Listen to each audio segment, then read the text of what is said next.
Rob is a managing director at the Financial Times, who, from a business perspective, tell me if I state anything incorrectly, Rob, but from a business perspective, you oversee FD.com and the digital efforts, and because of the way the Financial Times has evolved, that means that essentially you're overseeing a lot of the business flows, including some of the print, because print has now started to follow digital in some of the workflows and editorial and other operations. Yeah, and I believe that you've been responsible for the commercial development of the FT's business to consumer digital business and product portfolio, and under your role, I believe you also were instrumental in seeing the Financial Times go from having more digital subscriptions overtaking print subscriptions, and yeah. also you were instrumental. You and your team were instrumental in the decisions to pull back from supporting the app in iOS and going instead to a web app. And you've also now taken under your portfolio responsibility for the FT's print subscription business. Is that all correct? Yes, absolutely. The only small piece which is missing is that I'm also responsible for the FT's events business, which is relatively recent. That's only over the past 6 months. But yeah, all of the digital business and the print subscriptions as well.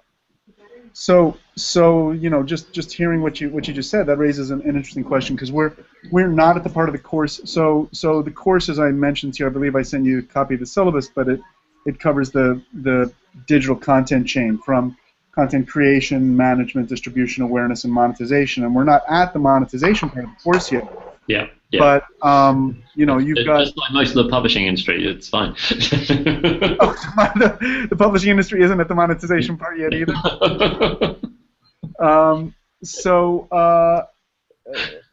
There's a few ways to ask the question. I suppose it could sound like I'm buttering you up if I ask it a certain way, but what the heck? You guys are a very well-established, old-line, traditional media company. From London, very large reporting and investigative staff, but you seem to have bucked the trend. The sort of zeitgeist, the general wisdom, common wisdom is that the old media companies aren't succeeding in digital. It's the new upstarts who succeed in digital. So, as I said, at a risk of sounding like I'm asking a buttering up question, how the heck is it that you guys have been able to do what you've done when so many others in your, traditional media moving to digital position don't seem to have, at least not yet? Yeah, but I mean, it's a good question, because the history of disruptive technologies in business tells you that actually transition is extremely hard. Not many Pony Express companies made it through into the world of wireless. And if you look around, there are far more Kodaks out there than there are IBMs. It seems that the process of transforming a business to do a fundamentally different style of business is something that actually defeats most operations, because I think because actually the weight of resource and attention which is sucked up by the legacy business is so great that you simply can't devote as much bandwidth as you need to the new business in order to succeed competitively in that environment. I think that's the classic business case, period, not just for publishing. Yeah, absolutely. I think we've succeeded for a couple of reasons. First, because we had what I would call a fairly existential experience at the end of the dot-com boom, which actually had enormously benefited the newspaper business, an enormous flood of advertising at that point. And then in 2001, when the bubble burst, our advertising revenues for the newspaper just collapsed. We swung into loss. The operation was in some level of chaos at that point for a couple of years, and all of the senior management now at the FT, or certainly the key figures, were with the operation at that point, and there was a great determination that we should never find ourselves in that position again, and that however uncomfortable it was, we would deal with disruption that we could see in the market ahead of time, and be bold about that, and not get sucked into complacency at any point. So that's one element. The second element is that we were forced quite early to think creatively about our digital business, because we simply couldn't see how we would succeed with the type of digital play that most other publishers were making. I mean, we're a niche publication. We think there's probably only a couple of million people in the world who are genuinely relevant to our proposition from an audience point of view, and therefore, if we were remaining true to our our purpose and our identity as a publisher, we simply didn't have the opportunity to grow the kind of volume driven advertising funded proposition which most other publishers were chasing in this kind of period from, say, 2000 through to 2010. So you had that kind of combination of factors there. First, a willingness to be bold about changes in the business landscape, and secondly, a handicap really, which was forcing us to be more creative in our thinking. Well, okay, so delving into a little bit more about what you just said, you said you had a niche which was a handicap because you couldn't scale above a couple million. Yeah. So you had to develop businesses within your niche. I get that. You're not a huge volume business. You're not a Yahoo.com, which is going to get 100 and something million users per month. But you're also in a kind of a choice niche, right? I mean, you're a niche of high income, sometimes very high income professionals who are digitally well equipped and may even be digitally sophisticated, but certainly have recent technology and more than one device, et cetera, et cetera, et cetera. So and you're dealing in financial information. So if you can get those people to continue to look at your material, you can also you can charge higher ad rates because of the demographic profile of those people. So I'm assuming that some of your discussions revolved around how do we leverage all that. You just spoke in very general terms of sort of your mindset, but I'm wondering what some of the specific steps you might have taken are. I mean, obviously this is public because there's no way to do this if it's not. But sure. If there's later, if you want me to say something just privately to the class, you can email me and I'll tell them and say, Rob will hunt you down and kill you if you ever reveal it publicly. But in all seriousness, like I said, you spoke in the general terms. What are some of the specific steps you were able to take that put you in the position you're in today, which at least seems to have more success than some of the other people in your position? Sure. So, I mean, I will try and share quite openly. There are some things I can't talk about because we're in the closed period. Ahead of that relates to 2012. You just joined. Can you mute yourself, or let me see if I can. Yeah, I think I'm just going to mute you and see if that solves it. Okay, cool. There you go, Rob. So, but aside from that, I will share as openly as I can. I think there are kind of two major things which we should talk about here. Both of which you've alluded to in your intro. I mean, the first big break for us was the decision to actually focus heavily on the subscription side of the business and really turn ft.com into what I would call a content-led business. To actually do that at the point in time when we did around 2007, 2008 was incredibly controversial, because the received wisdom across the web was that the only play which was viable commercially was an advertising-led one, and that was also somehow ethically necessary as well. Putting up a paywall on the web was akin to some kind of heresy, which would undermine the values of the very internet itself. You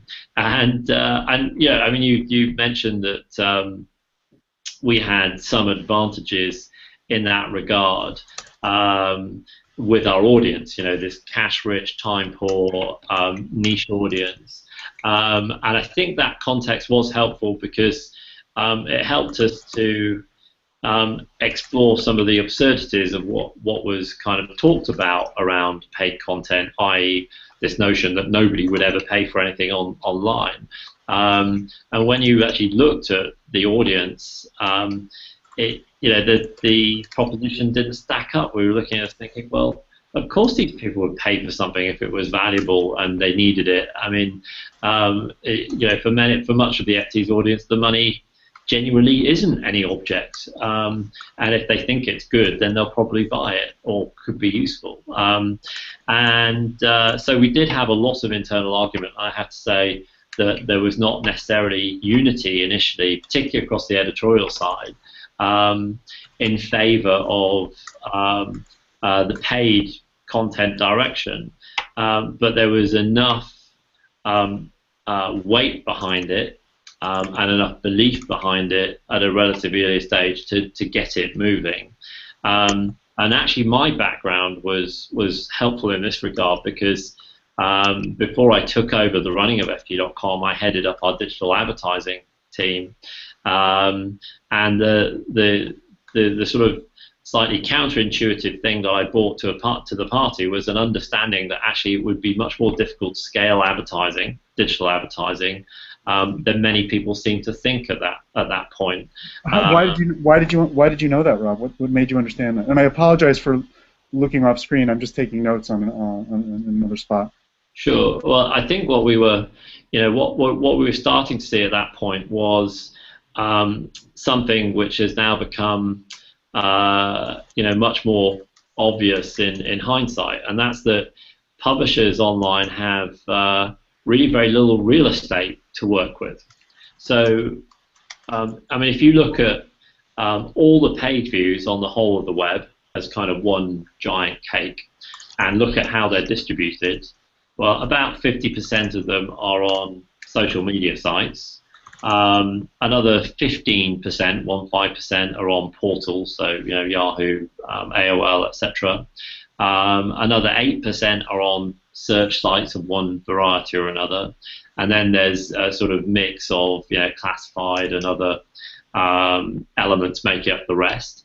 And then the amount of page views which are on news publishing sites is about 1.5% of the total cake globally, and that's all news sites, Pure Play, Huffington Post, BuzzFeed, BBC, New York Times, everything.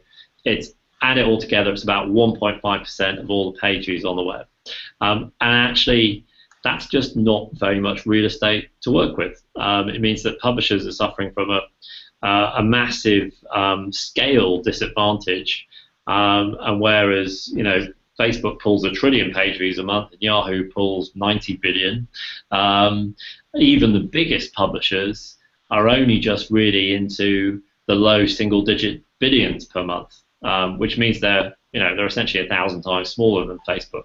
And now, at the time, back in 2007, 2008, when we were really looking at the subscription model, we didn't have the data to know that was what the general landscape was looking like. But what we could sense was the effects of it, i.e., as a publisher, it was just getting hard to sustain double-digit growth in advertising revenues.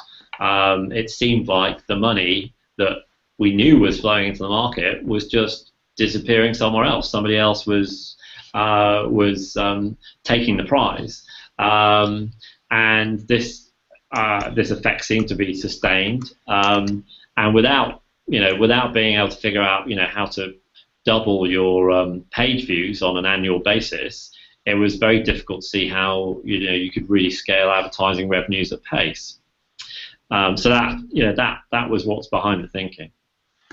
Did you think about the fact that there was also downward pressure on pricing for advertising? So even as you captured a larger share, even if you were able to capture a larger share, the price of your ads might go down because the advertisers might say, well, we can go elsewhere. We don't have to go to you to reach that same audience. Yeah, absolutely, and there's some fundamental economics that go on in the digital advertising market, and to put it in very simple terms, in a market where the level of supply is almost infinite, then over time the price is likely to tend towards zero, and that's what's happening and has continued to happen in the display marketplace. Now it's if you talk to some of the guys who work for the major advertising exchange businesses, they will tell you that it's not uncommon to see CPMs of 10 cents a dollar, 10 cents a thousand on these exchanges, and at those kind of rates, well, nobody's making money out of it. It costs more to serve the advertising than you're actually making revenue.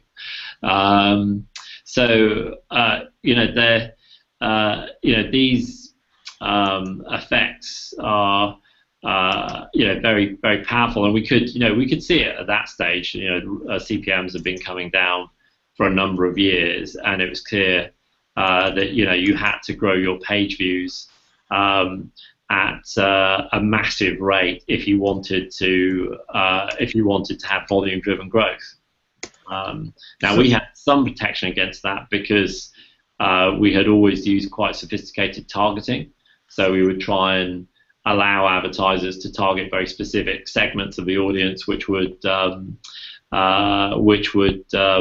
effectively create scarcity in a market where there wasn't any scarcity.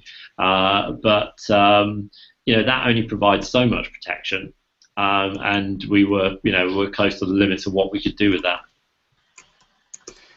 So you said in your initial comments, I'm looking over here at my notes so I get it right, that you decided to focus on subscriptions, and you were going to be content-led rather than volume-led. Yeah. So what does that mean? What from a business perspective, what do you end up doing in that case? It's a shift of balance. We still make a lot of money from advertising, to be sure, and in fact, in the 5 years since I took over running FT.com, we have grown our advertising revenues every single year, and generally in line with the marketplace. But what we found over that time is that we could scale the subscription business much more quickly. So we now are at the point where 60% of the revenues for FT.com come from the subscription or the content side. Now, in terms of actually making that happen, there are a number of different elements involved, and it's a complicated process actually, because we really were talking about a fundamentally different way of doing business. Actually what we do with our digital subscriptions is run a direct internet retail business, and that's what it is. It's the same business as Amazon or Zappos or whatever. And we had no heritage in doing that. In fact, the heritage of most publishers is rather unhelpful in this regard, because historically they've often been buried behind third parties such as wholesalers and retailers in local markets. And many publishers have only the sketchiest idea of who their customers are, and often very little contact with them. So we were going to a business, firstly, in the digital channel, which means all sorts of new implications, but secondly, one that actually brought us in direct contact with our consumers for really the first time in our history in a big way. And we had to learn about that. I mean, just because you open a shop doesn't mean you're a great retailer. Yeah, it's a craft, and it has many aspects to it which were unknown to us and were important success factors. And what we had to do, bit by bit, is explore all of those things and acquire the skills, the culture, the technology, which was necessary to make that business successful. And that process took a number of years. And involved transformation of many, many aspects of what we do. I mean, our marketing operation in particular is totally unrecognizable from what it was, 5 years ago. Sorry. How so? You said your marketing operation was completely different from the way it was 5 years ago. I mean, yeah. We'll talk a second about what you were just talking about switching from sort of the third-party distribution model to the direct contact model, but yeah. How you just mentioned marketing completely different from 5 years ago. How so? Yeah. So 5 years ago we were doing digital marketing, advertising on other websites, sending out email promotion, etc. But it was in, I think, rather a naive and unsophisticated way. If we were sending out a subscription offer in general, we would email the entire database and see who was interested, and the response rates would be minuscule. That contrasts massively with what you would see on a day-to-day basis now. So a good example of a typical marketing process that we would now undertake is one in which we would look at the data that we've accumulated over time about people's preferences for content on ft.com, identify patterns which indicate a likelihood to subscribe, and then feed that back into an automated marketing process where on a daily basis we would identify a segment of the subscription base, the registration base that fall within that rule set and send out an offer to that group of people, which then delivers three benefits. We're sending out much less email, so the cost goes down, the conversion rate goes way up, the fundamentally efficient process, and thirdly, we're not spamming our database on a daily basis. We're sending out a few thousand emails rather than several million, which means that when people do get an email from us, they're far more likely to open it. So, some people are having trouble asking questions on the chat. So, sure. If anybody has a question, I'll just unmute everybody in a little. But another question I had was, you said you identified patterns which showed that people were likely to subscribe. What were some of those patterns? Some of them are very simple and straightforward. So, for example, recency and frequency are powerful indicators of interest in subscription. So, I mean, just how often people come to the site and how recently they last visited. Those two data points together actually will build a powerful predictive model. But outside of that, there are many other factors which we now build into the propensity models that we use on the site. And I'm convinced that there are far more factors beyond that which influence things. I mean, What are some of the other ones, or especially if they might be surprising to us? Yeah. Well, I mean, simple observation will tell you that if you have nice weather on a Friday and the forecast is good for the weekend, you get less subscriptions. It's just the fact, because actually everyone packs up early and heads off for the beach. It's factors as extraneous as the weather can have a meaningful impact on your business, and understanding the extent to which they do or don't influence people's decision to subscribe is the key to actually making those models work effectively. Yeah, I mean, more practical examples would be whether people have signed up to use particular tools and services on the site. So if somebody, as a registered user, signs up to a news by email service, then they're far more likely to subscribe ultimately than someone who doesn't. And it's very, very well established relationship.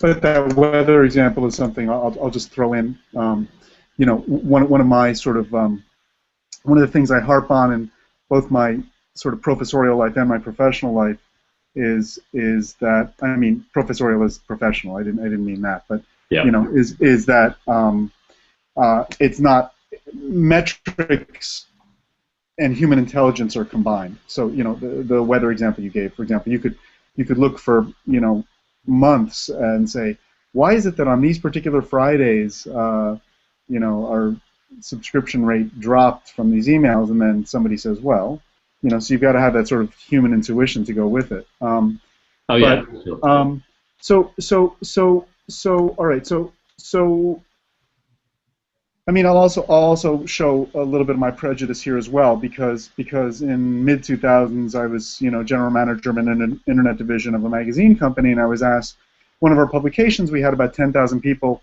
subscribing to what was essentially a PDF version of the publication, but it was it was highly desired by those 10,000 people, paying, if I remember correctly, $99 a year. I think, I was asked, do we want to just make it free and move to go for volume and move to an advertising model, and I thought I had already been at ABC News, where we'd seen the difficulty of getting people to pay for video subscriptions of interesting stuff, and I thought that would be nuts to give up 10,000 embedded subscriptions along with the 10,000 more subscriptions we had in print. If people are willing to pay that $99 for only digital, or in addition to the print subscription they have, treat that like gold. And I understood how people would do that, because it was even more of a niche publication, and it was just sort of a must-have in that industry, And if you were a traveling executive and you woke up in Spain and your office was actually in New York and you didn't have the day's print, you would want the PDF because you just wanted to wake up knowing what was in it. So you were willing to pay that $99 a year because it was crucial.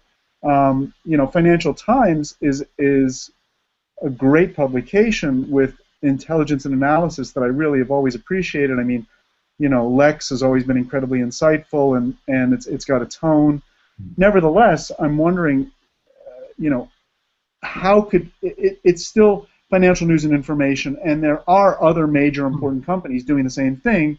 What did you do to say, hey, Mr. Ms., executive in the business world or financial world, you have to buy this for a few $100s a year. Just you must, how could, when like I said, high-end demographic, great journalism, business journalism, but how did you convince people that it was unique or interesting or prescient or whatever enough that they had to pay for it? Yeah. I mean, partly it was about us trying, but I mean, in all honesty, a large part of the equation was that the audience already believed that the content was unique, differentiated, must-have, and in fact, if they hadn't believed that, then it would have been a lot harder to build the subscription business, I think, without a shadow of a doubt.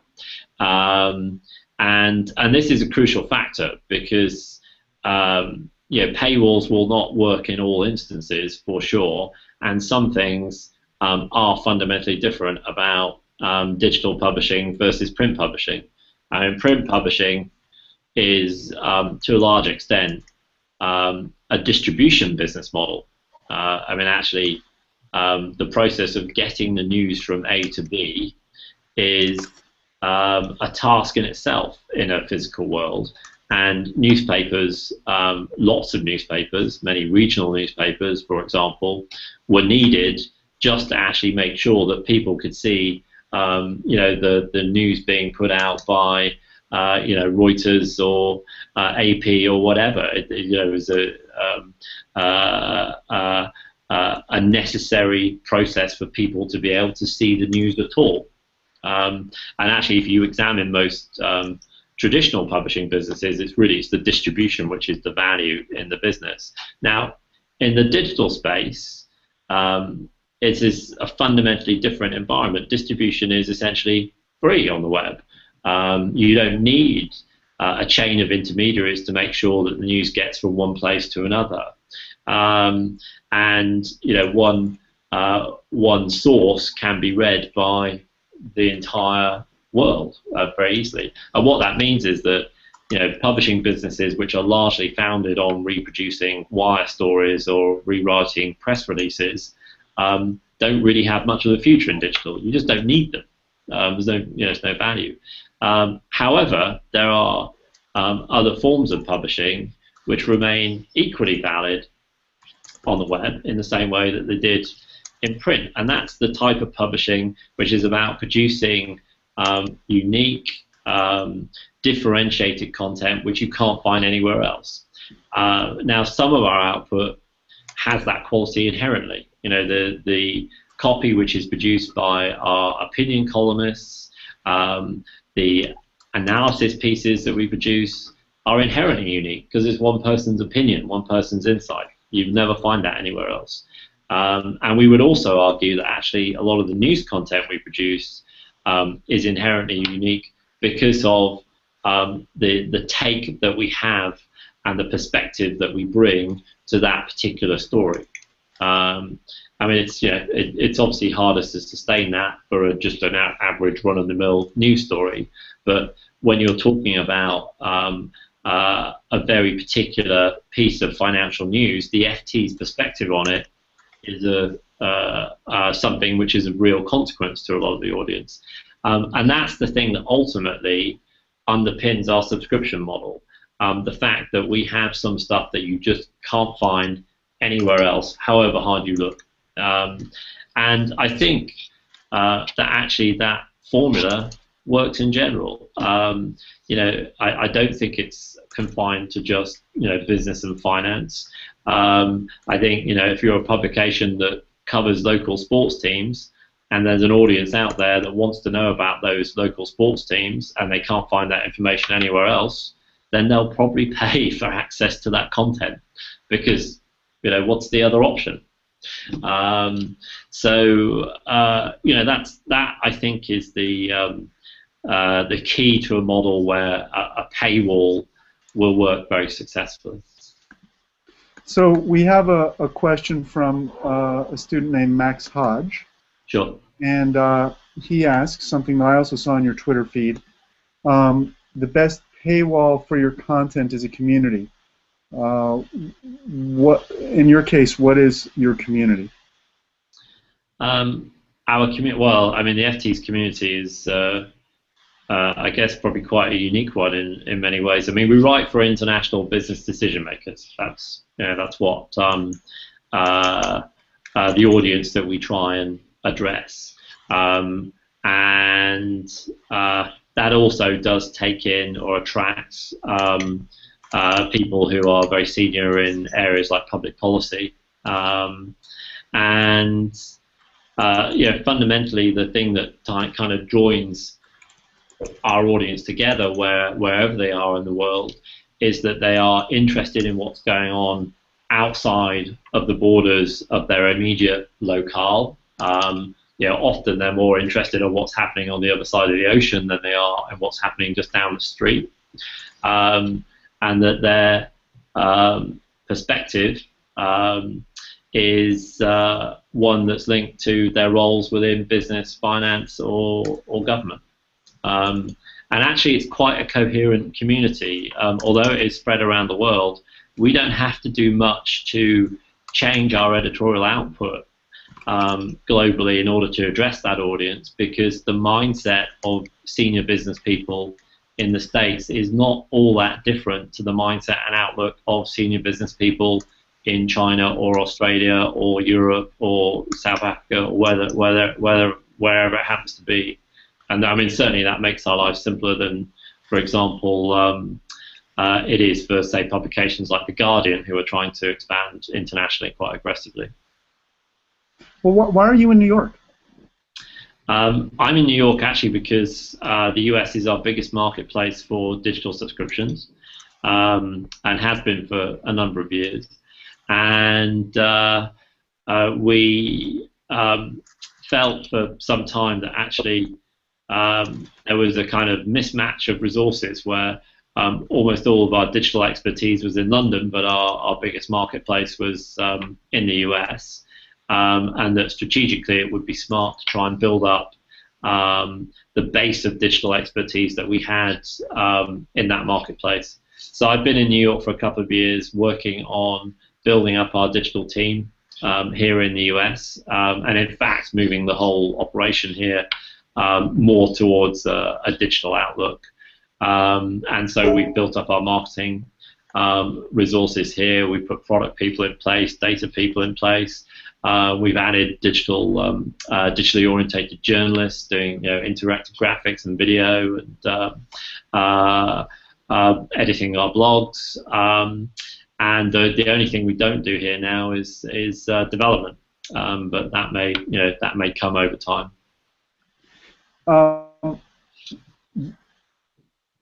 You also, I'm sorry, I got caught up in reading another question. Sure.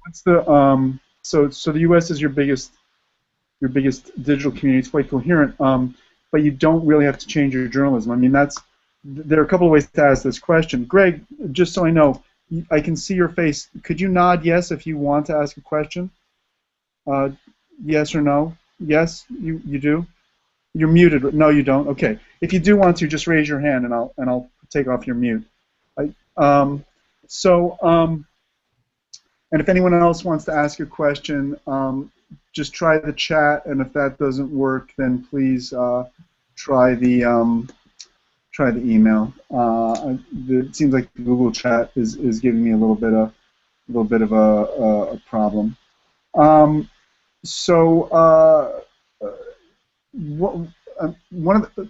lot of questions are combining in my head at once. One of the big questions I have is, the kind of content you produce.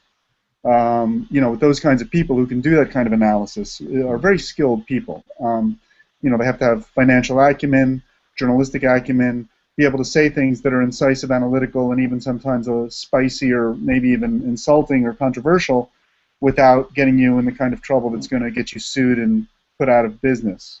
At least not, with enough frequency to put you out of business. Yeah. Those kind of people don't come cheap.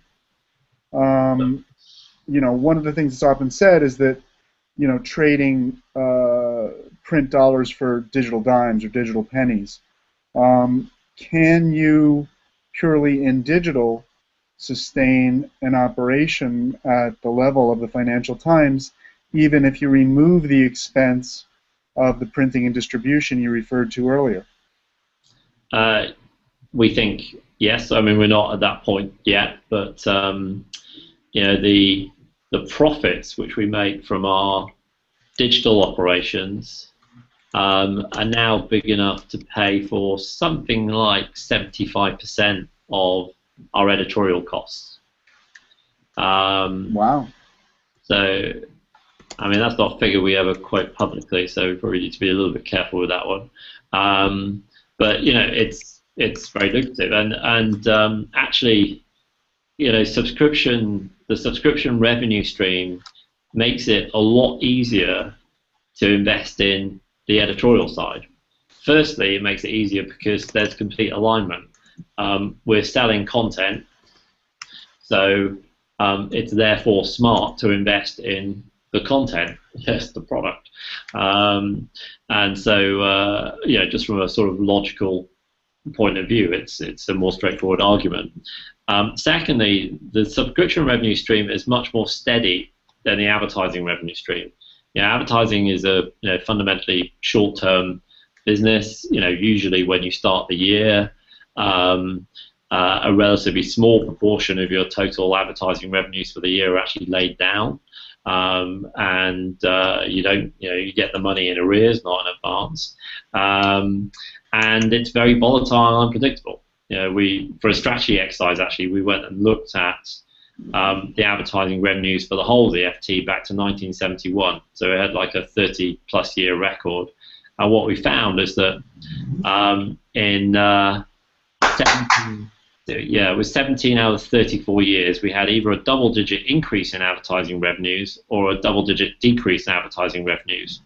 So this, gives you an idea that actually advertising is a fundamentally unstable income stream. It's like a roller coaster, and that colors your investment decisions. Just makes you more cautious. Whereas subscriptions, well, I know pretty much what we're going to make from subscriptions in June of this year, and I can have a pretty good shot at December. And actually, quite a lot of that money is already in the bank because people pay up front for that subscription. So that's allowed us to be more confident and invest. And our editorial team is expensive, but you know what? It's bigger than it was 5 years ago, quite substantially bigger. We've added journalists. Whereas if you look at what has gone on at a lot of the publications which have gone for free models, they've gone the opposite direction. So, the Washington Post had a newsroom which I think at peak was something like 1,500 journalists. They're now down below half of that. So you can get the Washington Post for free, but actually the Washington Post now is not what the Washington Post used to be, because they've had to cut and cut and cut, and some of the smarts and some of the investigative journalism, the insights that you used to get from that source just don't exist anymore. So what do you decide? What do you put in front of the paywall, and how do you decide what to put in front of the paywall? And I might actually call it a pay fence, because you can get through, but at a certain point you're stopped. What is it now? 8 or 10 articles a month? Yeah, I think these models are kind of called freemium or whatever. At the moment you can register. If you register, you get 8 articles per month free of charge. We have about 20,000 people a week sign up for registration, so it's something that a lot of people do, and it's crucial to the model. I always say that the right thing to do is allow people to come into the store and look around before they decide to buy. It's a natural purchasing process. So you have to open the kimono just a little bit and allow people to see what the product is, and get a feel for it before you then say, well, I'm sorry, it's a subscription site, and therefore you need to pay for full access. And that process seems to have worked quite well over time. How do you decide how? I suppose the 8 versus 10 versus 12 is just you've modeled it over time and discovered how much you have to give to attract people, and you sort of adjust it from time to time. I suppose that's just sort of observation and modeling to decide the number. Yeah. Is Alphaville and the other blogs, those are outside the paywall? Is that correct? Yeah, so those Alphaville and some of the blogs, not all of them, but some of the blogs you can access pretty freely as a registered user only. We have, it's a model that we have evolved over time, where we've tweaked the number of articles you get for free, and we've tweaked what's inside the model and outside the model in order to achieve the right balance. And the right balance is one that gives you sampling, that gives you some volume to support your advertising model, and also encourages the maximum number of people to jump over the fence and become full subscribers. And I think that balance potentially changes over time. I think it's something we'll continue to tweak on an ongoing basis as the business develops. The particular model we've chosen actually, I think, has many benefits, one of which being that we don't have to choose what's inside the paywall and outside the paywall. And when you're doing that, on an article by article basis, which some paywall models demand you do, then it's very difficult because essentially it's an arbitrary decision. One reader's gold dust is another reader's irrelevant. And interesting because the Alphaville blog, I look at the Financial Times a couple of different ways, and so I'm probably not a good use case for myself. But which is part of why I didn't know that whether Alphaville for sure was in front of or behind the paywall. But I do find that although you call Alphaville a blog, the writing is very good. It's sometimes substantial long pieces of byline to journalism. It's not kind of that short snippets. It's not a lot of sort of vehement discussion among the community. So the journalism outside the paywall is still Financial Times journalism and seems very well written and edited and carefully curated and everything else. Yeah. I mean, just on that point, I mean, whether it's paid or whether it's within the access model, the editorial approach is exactly the same. The standards, the values, the principles behind what we do journalistically don't vary because something is on a blog rather than on the core website. And it's a lot of times when people in today's world talk about community, they talk about it in terms of a community of people who are talking and social sharing and whatever. That does not. I may miss it, but it still seems like the Financial Times is following more of the older model of we produce, you consume, and you don't tend to cultivate tons of extra discussion around that. And that's not what your community is about. It's more just understanding the needs of the people who are consuming your product. Yeah, I mean, I don't think we do enough of that personally. I think it's to our detriment.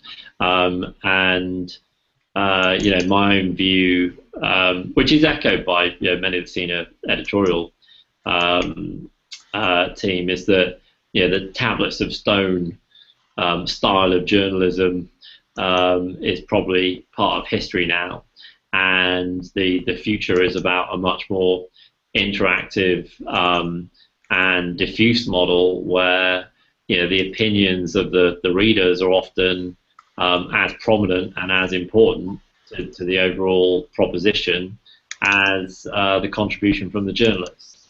And although from our perspective that's a work in progress, there's not nearly as much interaction between the journalists and the readers as we'd like to see right now. I think that will emerge, and in some areas it's clearly happening already. We do have really quite surprising reach on social media. I mean, if you look at Twitter, for example, there's something like 4 million people who follow the FT on Twitter, and often really quite intense debates that go on between some of our journalists and their followers on Twitter. And so there's definitely a section of the editorial team who are already getting stuck in. The frustration for me at the moment is that a lot of that activity takes place in social media, i.e. on Twitter, rather than taking place on our site. And I think we have a design challenge, which we're thinking about right now, about how we create spaces for discussion and debate on the site. At the moment, comments and interaction are attached to an article, and articles in general don't have a lifespan of much more than about 15, 16 hours. That's the typical lifespan of an article. So that means that the debate and discussion essentially becomes ephemeral. Once the article has kind of died, as it were, the debate dies with it. And if you take, say, long-running topics like the Eurozone crisis, there isn't anywhere on the site where the readers can go and get involved in a long-running discussion about those topics, which evolves over time. And there should be. frankly. So we have to find a way to kind of craft that and make it work. Understood. Another question we had was completely off the topic of Financial Times, but what's your take on the Comcast decision to acquire Time Warner? That they're very brave. I mean, it's there are enormous shifts going on in the marketplace at the moment, and everyone's trying to figure out how how they're going to position themselves to be on the right side of transformation rather than the wrong side of transformation. And I don't necessarily know any better than anybody else what the right plays in this regard are. Some of these things will come off and look astonishingly far-sighted in hindsight. Others will be, similar to AOL and Time Warner in days gone by, look completely misguided and disastrous within a couple of years. Getting back to the Financial Times, you decided not to take the route that some other prominent print publications have taken of saying you'll get digital along with the print. The business reason for doing that is fairly obvious. That way you staunch the bleeding of print subscribers and keep more pages and advertisers for print as well as for digital. But it seems like you decided not to do that. So why is that? Why did you never? I don't know. I shouldn't say never, but why don't you tie the two together? You can buy a bundle, but the decision we took was that you would always have to pay more for digital, and the reason why we did that was because we felt that there was a long-term task that we needed to undertake to actually educate the audience to understand that content was just as valuable in a digital context or a digital format as it was in a print format. And this is, we were talking about fundamentally the same stuff, and the fact that it was in pixels rather than in ink on paper shouldn't make all that much difference. Now, we felt that if we bundled digital in with the newspaper, then you're effectively sending a signal to the reader that the digital bit just isn't worth that much, because you can add it on for free. So hey,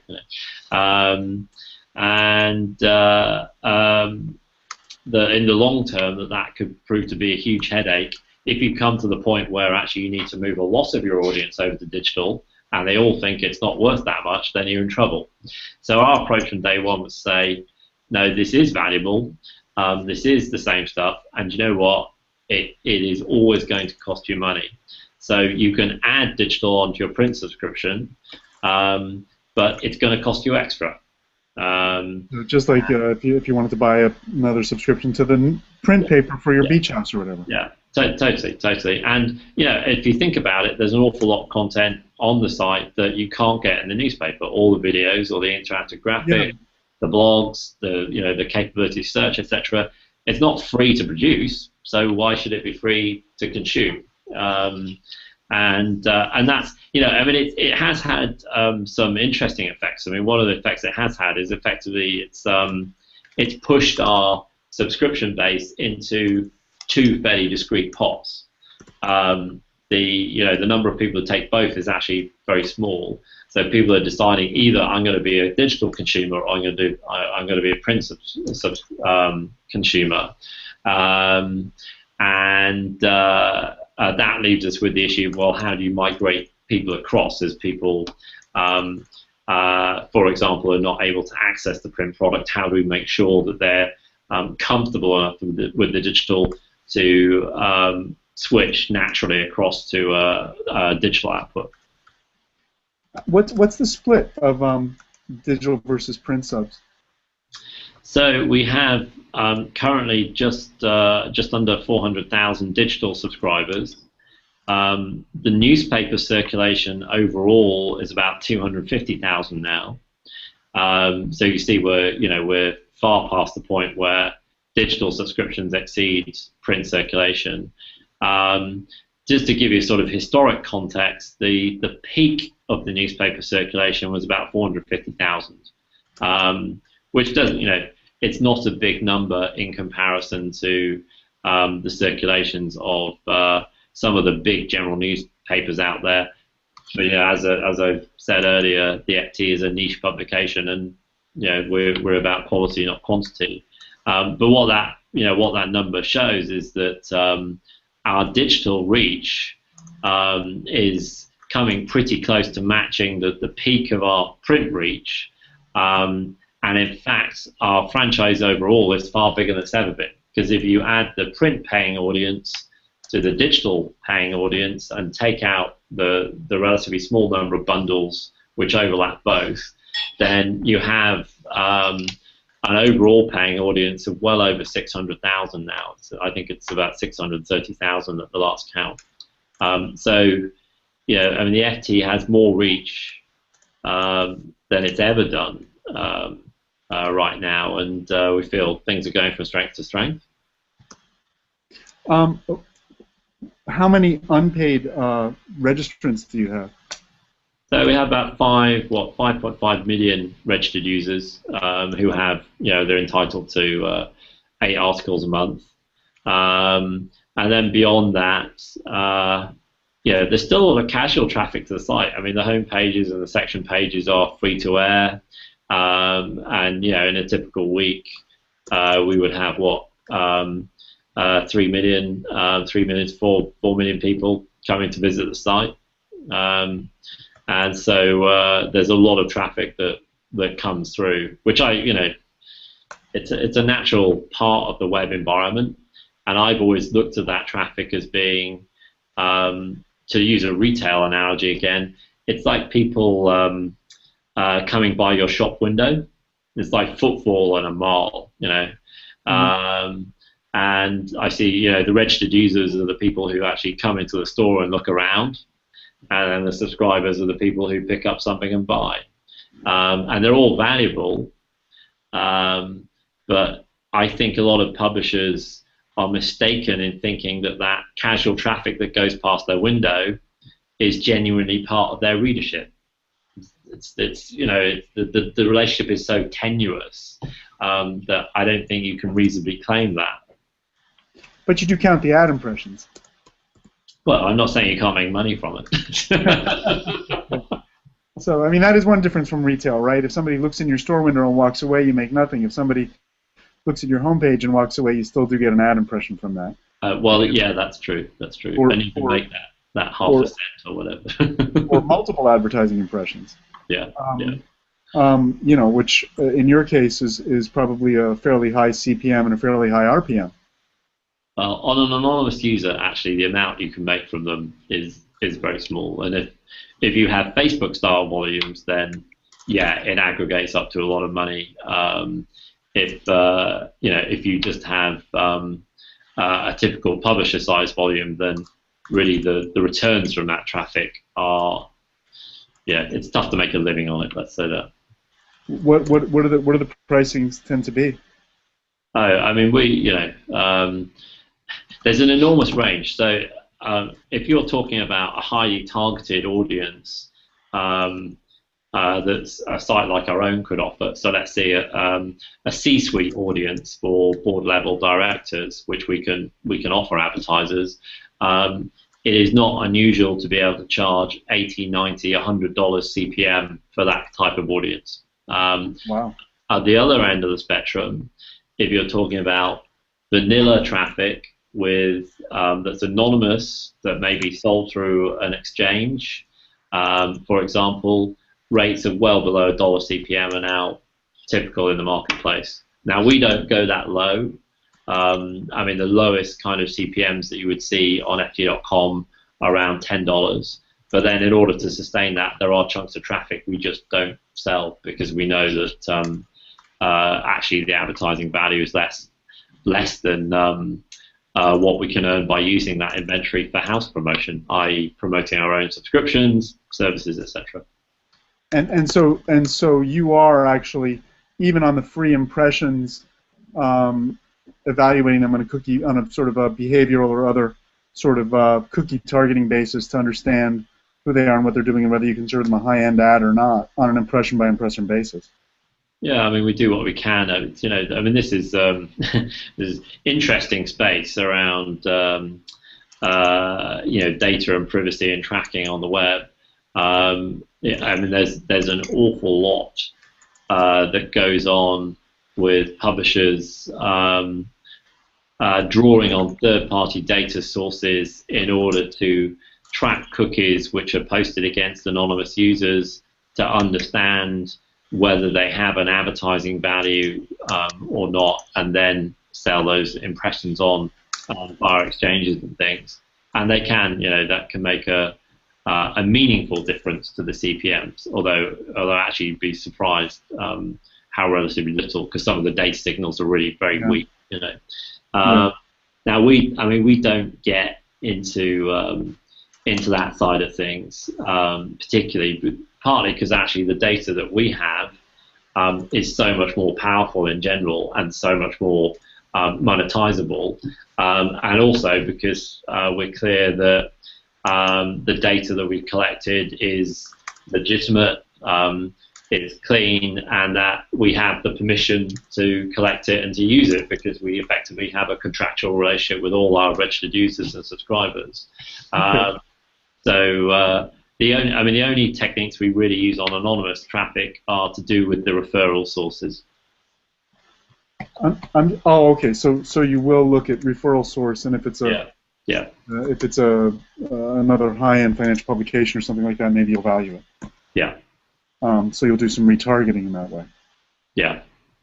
Okay. I don't want to get too geeky into.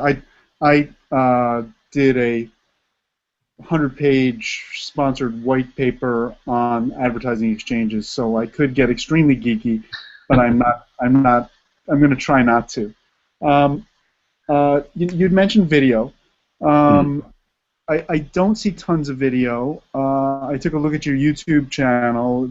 It's not, it's not extremely robust in terms of number of subscribers or views. It doesn't seem like it's, got tons of editorial input. So I'm wondering, let me frame the question just a touch. One of the points I make in my lectures is that everybody now competes with everybody. It's not like because you're the Financial Times, you're in a different segment than CNBC or Fox Business on TV. You actually can, in some instances, compete for the same video ads as they will. So it is possible, and they also on their websites can write articles and text and compete for the same ads as you. So it's a world in which everybody competes with everybody. So you did mention video, but I'm wondering sort of what your strategy and direction is, and how important it is to you. My observation is that I don't see a ton of it, but maybe I'm just not looking, or there's something I'm not understanding. Yeah. So it's an interesting area of video. What you say about competition is absolutely true, and in fact, the competition is much broader than that, and in many ways more intimidating. If you think about it, when someone picks up their smartphone, which I think they do 150 times a day, or I've certainly seen that figure somewhere, they can not only choose between 20 different news propositions, they can also choose to spend their time on playing a game, browsing the web, connecting with friends through social media, making a phone call if they feel like it. They have 100 choices, and we as a news publisher have to create a proposition which is so compelling that out of all those choices, they decide to come to us and spend that bit of spare time with the Financial Times, and it's a very high bar to get over. I think publishers now face a very challenging competitive landscape. But video is part of the mix that can help us to compete in that landscape. And to be honest, I think we have underinvested in video over time, and we're now trying to correct that. Why would you want to get into video more? So One of the reasons why we did not put a lot into video was because we were we had concerns about whether we would be able to monetize it. I mean, video is expensive to produce, or certainly it was in its early stages. You know, you had to invest in camera equipment, studios, etc. And for various reasons, various technical reasons, it's quite hard to put behind the paywall and to fit into our model. And it looked like the video advertising market would get commoditized in the same way the display advertising market got commoditized. So we, 2 years ago, 3 years ago, we were looking at video. I think, well, it's nice, but it's just never going to generate a return. Now, over the past kind of 18 months or so, what's become obvious is that actually the video advertising market has very different dynamics from the display market. And I think this is down to fundamental factors which will be enduring. And just to give an example of what I'm talking about there are much greater limits on the amount of video inventory you can create versus the amount of display inventory you can create. So, on a single web page, you can put up multiple display adverts, and you can refresh those adverts every time someone moves to a new page, which is like a lot. So hence this enormous proliferation of display inventory. With video, you can only show one video advert per page, really. And actually your next opportunity to show another ad may well be 2 or 3 minutes time or 10 minutes time after someone's watched the whole of that video. So there's just a natural cap on the amount of inventory you can create, and actually there's an enormous amount of potential demand, because if it is the case that the TV pot will be what feeds video advertising revenues, then that pot is simply gigantic. So put those two things together, and there's good reason to think that actually video CPMs will hold up much, much better over time than display advertising CPMs. And that means that actually it may well be worth playing in that space. So we have started to invest more in video. We've started to do more with our YouTube channel, which has been sorely neglected. We are upping the amount of videos we produce each month. And we're also taking advantage of the fact that, in fact, the economics of producing video have changed. We can produce a video on a smartphone which looks as good as the professional equipment that we were buying 2-3 years ago. And when you can do that, when the equipment you need for a video is sending one person with their smartphone, then suddenly it gets a lot easier to do this stuff. And although at the moment the amount of video we put out, I think it's far below what it should be, over the coming year, I think we'll see a lot more of Financial Times video, and I expect it to deliver a very good commercial return for us. I also think that it could help us replace the presence on the newsstand, which we are inevitably losing as the newspaper circulation drops. And that's a big deal. I mean, that's free marketing for us, people carrying copies around. Replacing that is a challenge, and if video distributed widely across the web could give us the same profile and exposure, then I'd be delighted. There's one question in chat from Zach, and we're close to the end of time, so I'll let this be last. I'll unmute everyone's microphone, so if one of the 8 or 10 people in the microphone portion want to participate, they can ask a question out loud. But Zach's question is basically, digitally native generation is growing up without ever wanting to pay for content. Publishers need to attract them. Will paywalls decline as today's youth grow up? The average reader of a newspaper today is 45. Well, certainly, the average age of newspaper readers is something which should give all newspapers cause for concern. But I'm not actually pessimistic about the next generation coming through in terms of their willingness to pay. I mean, this is a generation that will happily pay for ringtones, and frankly, if you'll buy a ringtone than you pay for anything. And yeah, in terms of propensity actually to buy content like music, like films, etc., there doesn't seem to be a great difference between the coming generation and past generations. However, I mean, that's not any cause to be complacent, because there are, I think, fundamental differences between the way the millennials perceive news and the way that, you know, baby boomers and Generation X perceive news. For generations gone by, the model for news consumption was the package. You know, you buy a single edition of your newspaper, and then you read that, and then you've read the news. You know, the paradigm for news consumption in the millennial generation is the stream, and actually they feel very comfortable with the notion that you can never read all the news. It's just an impossibility. So forget the package. We're just going to dip in to the stream when we have a moment and be comfortable with the idea that that's not everything, but actually, you know, what's in front of us is useful and interesting. And there's an expectation that actually that stream will contain great diversity, not necessarily just news from one source, but from many sources, a mix of material which is shared by friends, colleagues, other members of their network, and often that includes a mix of opinion as well as content from the news provider. So that, I mean, that just does create a great challenge, because it's very different to the model of publishing that we have kind of honed over 100 years, and I think we have to do a lot editorially to adapt to it.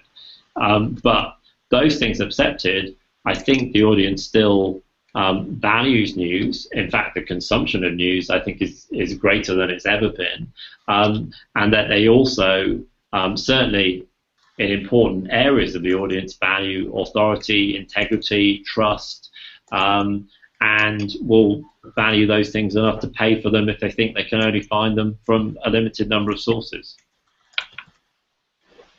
So we've got a Financial Times that has the 100 years history, but does have to evolve and change. You understand the challenges, but you've enumerated them and are trying to help move the organization to them. Well, indeed, yes. Largely successfully so far. So we've got 35% of our revenues now come from digital, and that's a big achievement. But we have to understand it's work in progress. We've got to get that to 50%. We've got to get it to beyond 50%. And even though we've changed so many things in order to get where we are, we still have to be prepared to change an awful lot more to succeed in the future. Well, I tried to unmute everybody. I, for some reason, was not able to. As I told you before, this is my first time solo running a Google Hangout. But we really appreciate it. And you know, I'm sure the folks who've joined the chat are as grateful to you as I am, and I really appreciate your generosity of time and information. Sure, it's no problem. And I have to say, doing it on a Hangout was much better than trudging through the snow and ice. So this is a format that I'm very much in favour of. All right. Thank you very much. Take care. Okay. Thank you all. Good to talk to you.